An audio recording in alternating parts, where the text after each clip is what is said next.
Ladies and gentlemen, what's Phantom in Japan? Episode 11, I believe. Yeah, episode 11. I'm Dave, and he's the Phantom. How you guys doing? What's up, everybody? We're going to talk some New Japan Pro Wrestling. What a New Japan Cup we just witnessed. We were like maybe a little over half right. We definitely got the two finalists, but there were so many great matches to watch, man. I can't believe the amount of punishment these gentlemen put themselves through. I feel like I say this all the time, but man, a guy like everybody really. I mean, Ospreay to name one, just puts himself through hell, man. It was an incredible tournament, and it was grueling. And this was the biggest New Japan Cup in the history of the tournament. 32 men. And it was won by the Rainmaker, Kazuchika Okada. He had quite a tournament. He had some pretty great matches. A really good match. Good match with Sonata in the final. His match with Ospreay was fantastic. Yeah. The amount of reversals from each other's moves, you know, from the Stormbreaker to his Rainmaker, you know, like over and over, and same thing with in the final with Okada and Sonata. Tons of reversals, like out of tombstones and his skull lock thing. What is it called? Skull in. You know, like it was just I've never seen so many finishers done and reversed in one outing. It was crazy. You know who really surprised me? Yoshihashi. Really? That guy got his ass kicked, and he kicked ass. Yeah. You know, until he ran into Ishii there. Yeah. But even that, Ishii beat the shit out of him with some headbutts and stuff. And I don't know, Yoshihashi's he's like a grown midget. I don't know how to describe him. He looks super weird to me.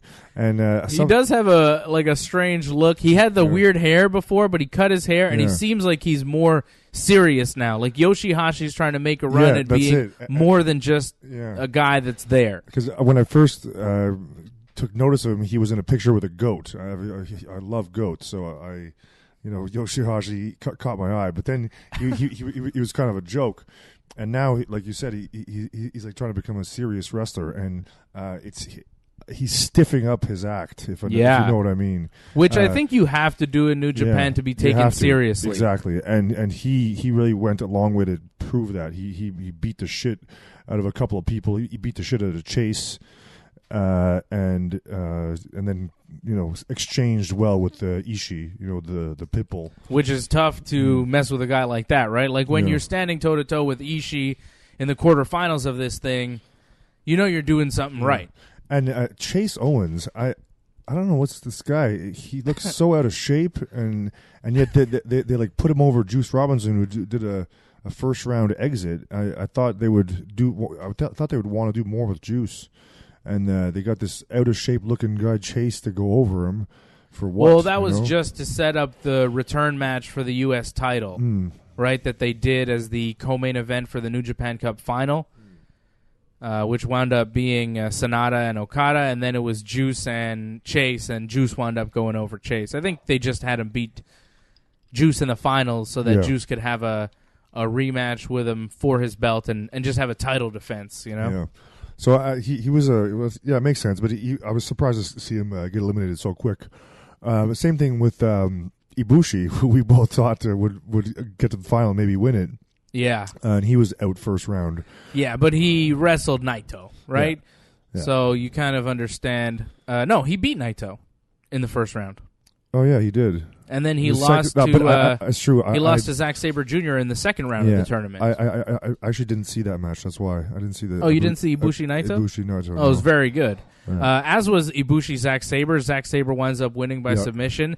Yeah. And I understand why they pushed Zack Sabre in this tournament. He wound up beating Evil in the first round, Ibushi in the second round, before losing to Tanahashi in the quarterfinals. He won the tournament last year, so it makes sense that he would do well here. Yeah. And Zach, he like has his crony, with him, where Ibushi's all by himself. So it's very easy. Taka Michinoku always there in his corner, who's an awesome manager. Yeah, I'll take Taka Michinoku over Paul Heyman all day, every day. I'll take those promos. Yeah, maybe that's for sure. Da da da sky, whatever he's saying. He's saying who's gonna win. but I don't know exactly the pronunciation in Japanese. I loved seeing. We both predicted, or we wanted to see Yano and Colt Cabana. And Colt Cabana. And it was a classic that was match. Classic. Like, if you haven't seen that match, you must see that match. It's classic. Colt Cabana, Toru Yano. It was only about 8 minutes, and it was so entertaining. It was one great. of the best comedy matches you'll ever see. Yeah, and like Colt Cabana, the more I see him, he's so unique. Like the things he thinks of, like the way he approaches matches, the psychology in his comedy. Sometimes it's not even really comedy. It's just psychology in wrestling. It's just everything. He's such a unique performer. Colt, if I ever meet you, I actually have. Have you? I didn't talk to him that much at a Battle War show a few years ago. I'm a huge fan of Colt Cabana's. I think he is incredible. Yeah. Him in the ring was so good to see in this New Japan so tournament. smart. And this was like his first real tour for New Japan in his career, which is crazy because he's been like a big name indie talent for a while. And it was great to see him in every one of his matches. He winds up beating Togi Makabe in the first round, which is huge. Like, Togi Makabe's got his own TV show in Japan. Yeah. He's very famous, and Colt Cabana beats him in the first round of the New Japan Cup, then beats Toru Yano, who's, one of the guys in New Japan, has been for years, and then winds up in the quarterfinals losing to Sanada. Now, it could have been Minoru Suzuki versus Colt Cabana, which I would have loved to see, and I still would love to see, and maybe you'll be lucky enough to see at the Madison Square Garden show. Yeah. Who knows? But Suzuki wound up losing to Sanada, and then Sanada beat Cabana, Sanada beat Tanahashi, and then lost to Okada. I want to talk a little more about Colt. He has he's very good athletically. Like some of his.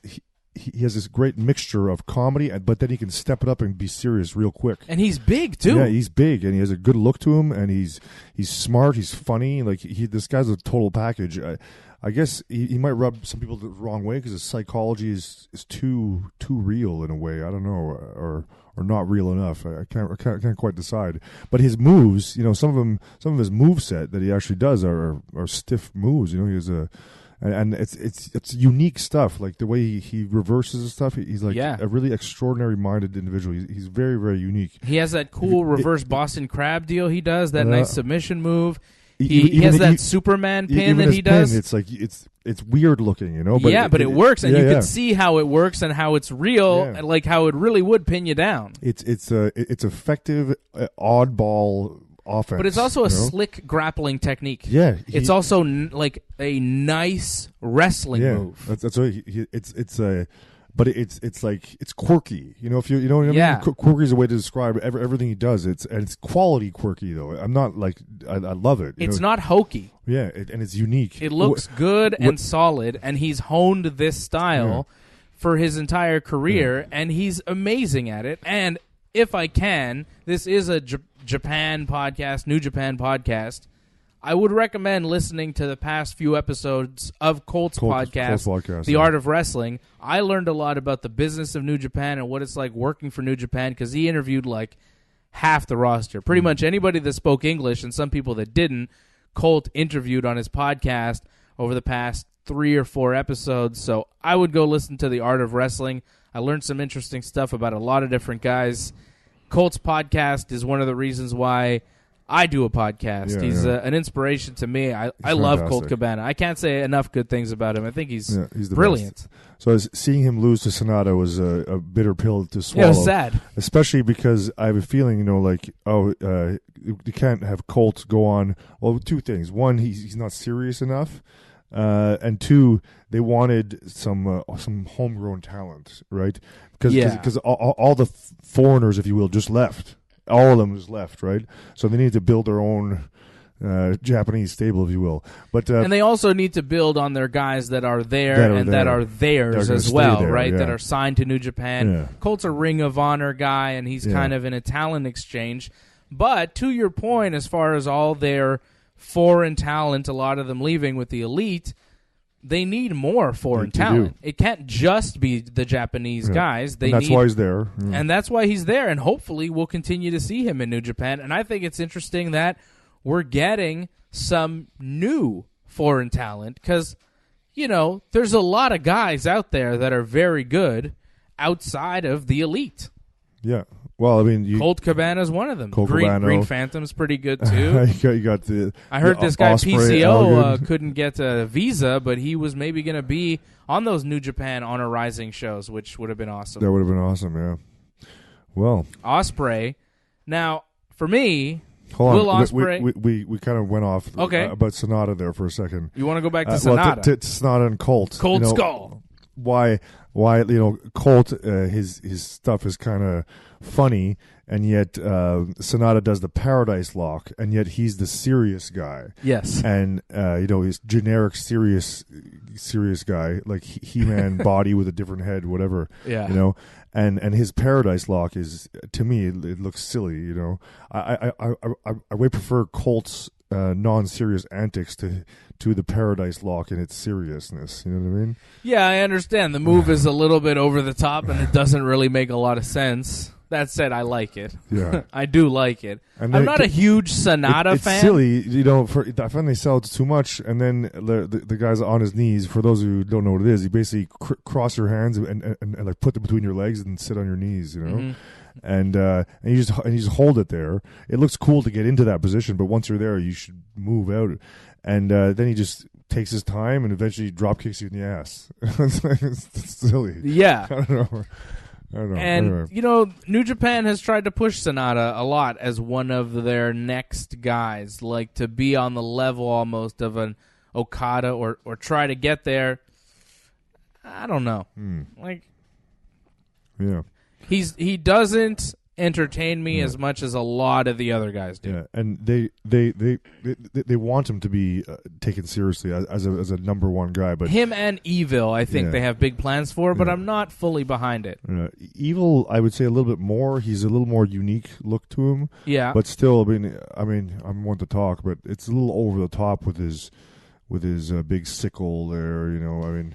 And gimmick aside, like in the ring, he's good, but there's not anything about Evil and Sonata that really separates them from the pack. They're very solid. They're not bad wrestlers. They're not Kota Ibushi. They're not Tanahashi. They're not quite as unique as you'd want some of these top guys to be, like Will Ospreay. Yeah, well, this guy does things that no one else does, and for me. No one had a better tournament than Will Ospreay. I think Ospreay was the MVP of this tournament. Really? He only wrestled... For me, you could tell me who your MVP of the tournament was, but I thought Ospreay was incredible. My favorite match of the whole tournament was Will Ospreay and Lance Archer. I thought that was crazy. It was pretty good. Yeah, I have to say. That was pretty damn good. That was my match of the tournament, and Ospreay and Okada had a great match. Yeah. Ospreay and Fale had a really good match, and Ospreay and Archer was nuts. Like, if you haven't seen that, there's a lot of wrestling matches, and I know some of these people listening, you might not want to watch every match in New Japan Cup, but if there are certain matches you want to check out, I check out Toru Yano and Colt Cabana. I check out Will Ospreay and Lance Archer. I'd watch anything Okada did, too. Okada Mikey Nichols was really good. Okada Michael Elgin was really good. Okada Ospreay was great. Okada Ishii was great. Yeah, a lot of reversals there too. They beat the shit out of each other. Yeah, really tough matches. Like they really put themselves through a lot. Okada's really fucking good. Yeah, and he has this unique look. Like he looks like a star. Like look at his face. He's a beautiful looking man. Oh yeah. He's just something really. Wow, I want to look at that guy. He's a superstar. Yeah, and it really is. He's got everything you would want in a professional wrestler. He won the New Japan Cup. He is the most defended champion in New Japan history, and he is challenging now the current champion, Jay White, on April 6th. I can't wait to see that. At Madison Square Garden for the championship. First time. And you, my friend, I'll be there. Will be there. Yeah. I'm really excited for that. I'm super jealous. I've never seen Jay White or Okada, and to see them together, it was going to be fantastic For the belt. Hopefully, I will have survived, because in the afternoon I actually have a match against Bulldozer Matt Tremont and Sick Nick Gage. Sick Nick Gage, you know him. He has some notoriety recently for beating the shit out of David Arquette in a kind of. Oh yes, yeah. Uh-oh. But please survive, because that show's going to be awesome. I've known him for years. He's okay. But his gimmick, he wants it, the murder, death, kill. You know, it's very believable. And these guys might hurt me, but anyway, that's another show. That's IWS Unstoppable next week, which is crazy. The day that's before amazing. Anyway, so we'll plug that at the end of the show. We'll talk. Yeah. So if I survive that stuff, I can't wait to see this card. So we have this. First, I want to talk about WWE. You know, they had the King of the Ring thing a long time ago. I don't know why they stopped doing that, because this tournament shows me how amazing. How you can drag this tournament out, and things mean stuff. You know, it's a great storyline. You know, skeleton to have. It's a great way to have many shows that mean something, and push certain guys and show where people rank. Yeah, and so you can develop storyline. I don't understand why they wouldn't do like a tournament like this. You know, over a few weeks all the time. I mean, it's a great story. And then here we go. So the winner of this now gets a title shot at Madison Square Garden. Gets a title shot at this. You know, it's going to be an amazing show. So it's huge. All this built up. You know, like it's been great build up. So now we have and it's been Okada, Jay White. It's been a good tournament. But I just want to talk about the tournament here for a second. It's been a good tournament, and everybody benefited from being in the tournament. Everybody, you know, and that's really huge. Everybody's stock is now higher because they were in the tournament. I said that Will Ospreay was my MVP. Before we move on to the Garden Show, who was your MVP of the New Japan Cup? I have to go with Okada. It sounds stupid because he won the thing, but he wrestled. Him and Sonata wrestled the most matches. Yeah, I enjoyed every Zack Sabre Jr. match as well. Cole Cabana for me too. Just it was so exciting to see him. You know, so there's a couple in there. You know, that's like my top three, I guess. Okada, Colt, and Zack Sabre Jr. And you got Ospreay, so I won't pick him. Oh, so you're not even giving Ospreay the credit he deserves. Will Ospreay is the future of professional wrestling, man. I would, but you just picked him. But he's fantastic. We both know Will Ospreay is the future. Yeah. And now that he's just in the last couple of years gained some size to him, he's going places, man. He's so good. Such a good athlete. I want to see him wrestle. Are you going to get to see him wrestle? Is he going to be on this show? I want to find out. I don't think so. That sucks. It really is not there? I don't think so. What a piece of shit. Oh, man. There it is. Oh, no, he is there. Oh, and Jeff he's got Cobb. an incredible match. Oh, he's wrestling Jeff Cobb. Will Ospreay in the opening match. Well, there's going to be an Honor Rumble, so like a Royal Rumble type match. Jushin Thunder Liger is going to be there, and then other people. And then the first match, a 60-minute time limit for the Never Openweight title and the Ring of Honor World Television title. Oh, so they're combining. So this is a combined title match. Will Ospreay defending his Never Openweight title from New Japan against the Ring of Honor World TV Champion Jeff Cobb. Yeah, oh, my goodness. I mean, I'm going to be watching this on New Japan World Live, and I'll be doing a post-show, which is the first time we do a post-show on YouTube. I'll be on YouTube right after this show to recap it. Unfortunately, you won't be there with me because you'll be at the show. But a lot of firsts. For your first New Japan show, first YouTube post show for a New Japan show. We get to watch it live because it's on Eastern time zone instead of Japanese time zone, which is middle of the night. How about you give me a call, or I'll call you? Oh yeah, I don't know if I can do that on YouTube though. No, it's true. That would be hard. Yeah.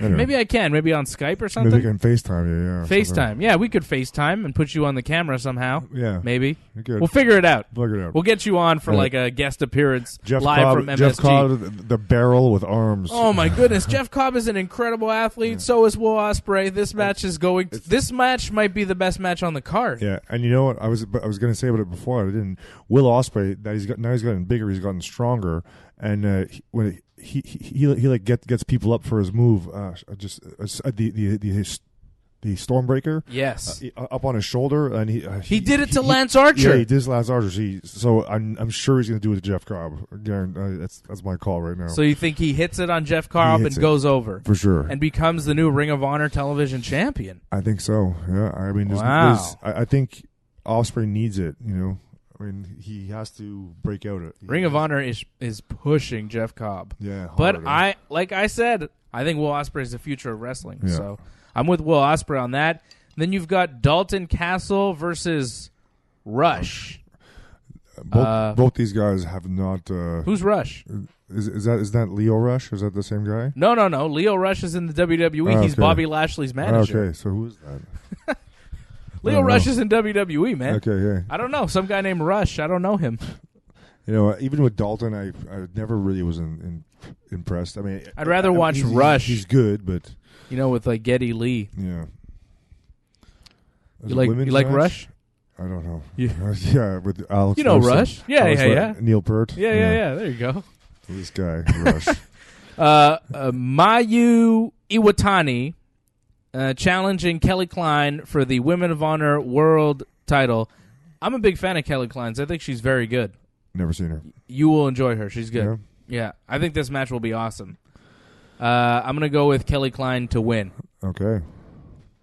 Bully Ray street fight in a New York City street fight open challenge hope match. Suzuki shows up. Right? This is the spot for Suzuki. Yeah, that's the spot. Oh my God. Man, I hope so. If that happens, this card may be the greatest wrestling card of all time. Yeah. Like, this is going to be better than WrestleMania, right? I think so. Right now. Do you even know what's at WrestleMania? I don't even know, dude. I'm going to see it, but I have no idea. You're going to WrestleMania, you have no idea. I have no idea. Who's main eventing WrestleMania? They just announced it. Is it Daniel Bryan? No, it's the women. Yeah. Yeah. Who's in that match? Charlotte Flair, who I enjoy a lot. Okay. Rousey and Lynch. No? There you go. You know who's main eventing I know my WrestleMania. Shit. I know my shit. Who's who's the guys? Who's Daniel Bryan wrestling? I don't know. Tell me. He's a WWE champion. I think it's going to be Kofi Kingston, but they haven't announced it yet. It's 2 weeks out. They haven't announced it yet. Who's Kevin wrestling? Nobody. Nobody?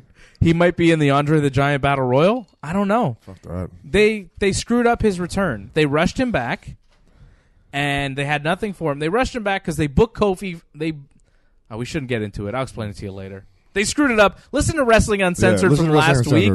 Wrestling Uncensored, the last episode 433, I explained exactly how the WWE should have waited to bring Kevin Owens back until after WrestleMania, either the night after or the week after, when they're in his hometown, he would have got a huge pop, instead of just wasting him where he's got no match for Mania. So, Bully Ray, we hope Suzuki shows up for the open challenge match and beats him up. Love that. If it's not Suzuki, who would it be? Oh, I don't know the Ring. Green Phantom. I don't know the Ring of Honor card enough. You ever wrestle Bully Ray? No, I. You guys would tear it down. We like hung out. I brought him to Schwartz's. We had that's close enough. With some smoked meat. He wasn't a fan of my Volkswagen car. Okay, but he like kept giving me heat about it, and like I was kind of new to the business, maybe 6-7 years in or something. Okay, and I'm driving the Dudley boys around. Now, why why were they here at the time? They were doing an IWS show. This is after they were done with WWE. It must have been, right? Well, it was between because they went back and stuff, right? So it was like maybe when they were in TNA. I think so. Yeah. Okay. I forget, but anyway, I guess it was in TNA. But they were in a tag match at the old medley for an IWS show, right? And I was their driver. I picked them up at the airport and stuff, and we hung out. And dude, Bully Ray or Bubba just kept giving me a hard time about my car and the city, whatever. What did he not like about your car? It was too small. It's shitty German, all this stuff. and he gets out of the car, I forget what. And Devon says, "Don't worry, man. He's just a dick to everyone. He's like just ribbing you. Don't worry about it, you know." So thank God for Devon, because man, I was really getting. You were getting stressed. mad. I was getting stressed and mad, and I wanted the guy to like me. You know, I love the Dudley boys. You know? Yeah. So anyway, I met Bubba Ray once. I was about 12, I think. They had just signed to WWE, and I had won some contest where I went. You could like meet a wrestler before the WWE show, and they gave you free tickets. And then everybody's standing in line, and we're waiting to see who the wrestler's going to be. We had no idea. And the Dudleys were like super new to WWE, and they walk in, and Bubba Ray goes, "Who do you think it was going to be? The Rock?" And I was just like, "Yeah, Bubba Dudley, tremendous." And I'm a big fan. I like the guy. At the time, he said, "I'm like going to be out of wrestling in a couple of years," That didn't happen. Oh yeah, and that's same with Devon. Yeah. I think that 20 years later, I think Devon is backstage at WWE, right? They like lost a lot of money in the last market crash. I heard. Really? Yeah. And that's why Bubba's still working. Probably. And it's funny the Bully Ray. I saw it coming because he was Bubba. He was still Bubba Ray, and I asked him about former gimmicks. What was his favorite former gimmick? And he said the Bully. And it was like, yeah, I was like, what was that? He's like, I was a bully and whatever. And then it's funny how a little bit later he actually adopted that name again. He's pretty good at it too. Yeah. He had a good run in TNA. Yeah, I agree. He's good. Him and Suzuki would be an awesome match. You and him would be an awesome match too. I would love to jump in on that fight. That'd be fantastic. This match is going to be crazy. I think you're too big for this one. It's a junior heavyweight match. It's the champion Taiji Ishimori defending against Dragon Lee and Bandido. This match will be insane. Those guys are little, little man. And I don't know if you remember Dragon Lee. He's the guy that had that match with Hiromu Takahashi in Hiromu's last match when he tossed him and he skidded across the ring on his head. Okay, yeah. So that was Dragon Lee. He's very good. Cool. Bandido's pretty good, too. I think they wrestle for Ring of Honor. I don't know. Maybe they're AAA guys. I don't know. I think they're Mexican. This one's going to be good. Yeah. This one you got to see. 4-on-4. Fatal 4-way for the Ring of Honor and New Japan Tag Team titles. The New Japan Tag Champs, Tama Tonga, Tonga Loa. The Ring of Honor Tag Team Champions, Brody King and PCO. Challenging with Mark Briscoe and Jay Briscoe, the Briscoe brothers, and from New Japan, Evil and Sonata. That's a crazy match. Yeah. I would have to go with the Tongas. I'd say, if not Brody King and PCO. I think they're trying to push the Bullet Club like a big thing. They're trying to make it big again with Villain Club. Yeah, well, no, Villain Club is something else. The Bullet Club, the Bullet Club with Tama Tonga and Tonga Loa. And Jay White, I think we're going to be seeing more of them around, not just in Japan, but in Ring of Honor. Did you know that Tonga Loa, I learned this on the Colt Cabana podcast, Tonga Loa, one half of the Tag Team Champions, is on a tour-by-tour basis with New Japan? Yeah, I didn't know this. Like, you would think... So then he's not getting the belt. Well, he might be because he has them. He has the belts already. Weird, like he's one half of the tag team champions, and he doesn't have like a full-time contract with the company. Well, he's like still independent, and he's paid by show pretty much, which I was shocked. Yeah, it's weird. New Japan does business differently than other wrestling companies.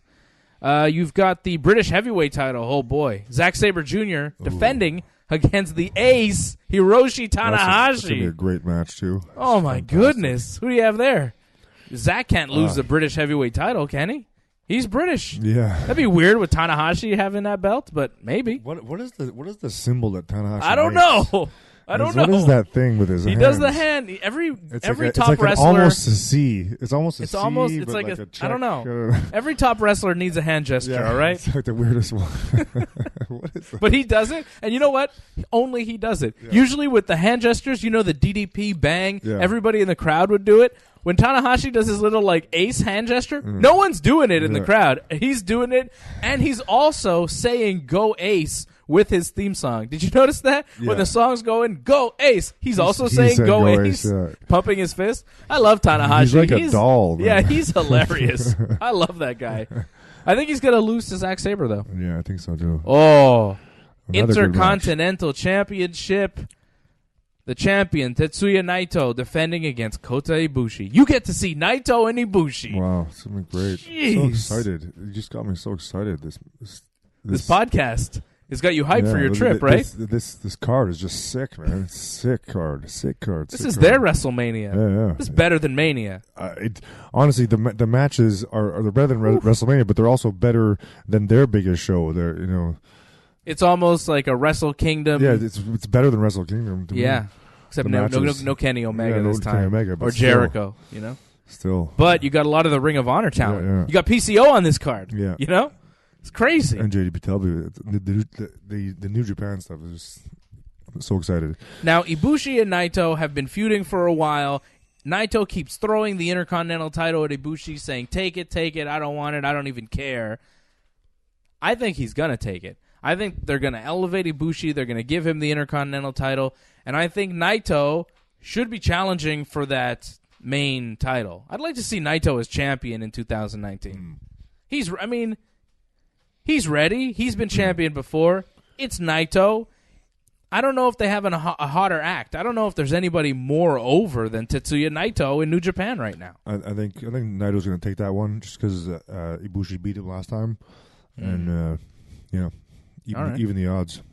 How about the Ring of Honor World Title being defended in a 3-way ladder match? Jay Lethal, the champion, against Matt Taven and the villain, Marty Scurll. I could see Marty taking the Ring of Honor title here. He's never been the champion. I think this is Marty's time. Could be with the whole Villain Enterprises. Yeah. We'll see how that goes. I like that match. Yeah. And then the main event, Jay White, Okada for the title. Does Okada take the title back here? I don't think so. Jay White hasn't had it long enough, and Okada's all alone. Where Jay White has a crony. So you think Jay White wins, but he cheats to win. He doesn't beat Okada clean. Even though he beat Okada clean in 8 minutes at Wrestle Kingdom. He beat him quickly. Yeah, he did. Which nobody beats Okada that fast. Yeah. I can't wait to see this card. I don't know. I think Okada might take the title back. What are we looking at here? The time? Yeah. Looking at the time? Is this time for the preview to end and the promos to begin? Sure. Now, I want to talk about your last match before we talk about your next match. Okay. Your last match was crazy. Fans bring the weapons. Unfucking sanctioned 2019. And fans brought the weapons. Yeah, they did. What did they bring? Whole bunch of glass, mainly. I saw fans ringside wearing masks. Yeah, it's some protection, to not inhale the fumes from the light bulbs. The M. Telus Theater, the Metropolis here in Montreal, was packed to the rafters. Yeah. It was pretty much a sellout, which was really fun. Some highlights of the match were Arsenal jumping off the balcony onto a helpless Manny down below on the table. Now, he wasn't even supposed to be in that match. No. And then he winds up doing that. Yeah. Someone had to do it, and most people are not willing to do crazy shit like that. He was willing. He said, this could have been his last match ever. Yeah, because he hasn't been wrestling for several years. Yeah, for several years, and he got the shit end of the stick too, because he ended up having to go to the hospital. He got like 45 stitches. Oh, yeah. He twisted his ankle coming to the ring. What? in some weird way, within the first few moments, he twisted his ankle. And then when he went up to do his balcony dive, he didn't realize that there was a piece of glass that got underneath his knee pad. And when he jumped off, the piece of glass cut him pretty good, to the bone. So he got some internal stitches and whatnot. And he's on crutches. And yeah, it kind of sucks. Oh, no. But it was a crazy match. For the highlights, I mean, if you go on Green Phantom on Facebook or Instagram, Green Phantom 514, you'll see some nice sequences of pictures. Eddie slamming me through a table, basically jumping off, and also me getting double suplexed into a plate full of skewers. That went in really deep. It was pretty big, gruesome. Long skewers. Yeah, it was pretty gruesome, and I have some good marks on my back from that. But it was a really good time. The crowd loved it. Great show. Now, there are pictures online on your Facebook. Yep. Go check it out. Will there be a video? Is there any way people are going to be able to watch this thing? I know you guys are on RDS. Yeah, well, the producer, he was talking to me after because he wants to bring me into the studio for a little interview there. He wanted to make sure I could speak some French. But he said that like the whole shows are going to be on TV except that match because it's just too violent. There's too much blood and stuff. But he did say that he wants to do something with it. He just doesn't know what yet. So I have a feeling maybe in the future it's going to show up on like, I don't know if there's like an RDS after hours or something, you know, right? Like something like that. Do they own the rights to the video of it? Is it theirs? It's communal. It's like, yeah, I guess they do own the rights to footage, but like we can show. Yeah, we're encouraged to share and stuff, so it's not like you can't show. But it. I was wondering, like, if you got hold of the match, could you put it up on your channels? Well, I don't think they would want to edit, go through the whole process of editing it, right, and then just giving it away, right. You know? If they're gonna do, I'm sure like there's footage of the match around. You know, I've seen tons of fan cams and stuff. You know, and the rest of the show is going to be broadcast on RDS. Yeah, on RDS too. Yeah. In its entirety, or it'll probably two parts. Yeah, 2 parts probably. Yeah. So we'll be able to see my main man Black Dynamite in action. Yeah, he had a 6-way there, and Mike Bailey and Tajiri was a really good match. Mustache Mountain, a lot of good shit. Go check it out. A lot of great talent in that company. Yeah, a lot of great talent. Canada is just booming for so much, and we didn't have to bring in international stars, but we did anyway, and it was fantastic. It was the crowd was loving every minute. It was packed to the rafters. Hopefully, it'll be the same thing for IWS Unstoppable coming up in New Jersey. As I said, just before the New Japan show starts at 4:00 in the afternoon. It's part of the collective where Game Changer Wrestling has brought in a couple of feds from all over to throw some shows down. And so IWS is going to be there. I'll be with Matt Tremont and Nick Gage in some sort of hardcore match. Or not me, but Green Phantom, the hardcore hero. And you can watch that on pay-per-view. You can buy it. You can buy it. Did you know that? Yeah. You can buy it at Fight.tv.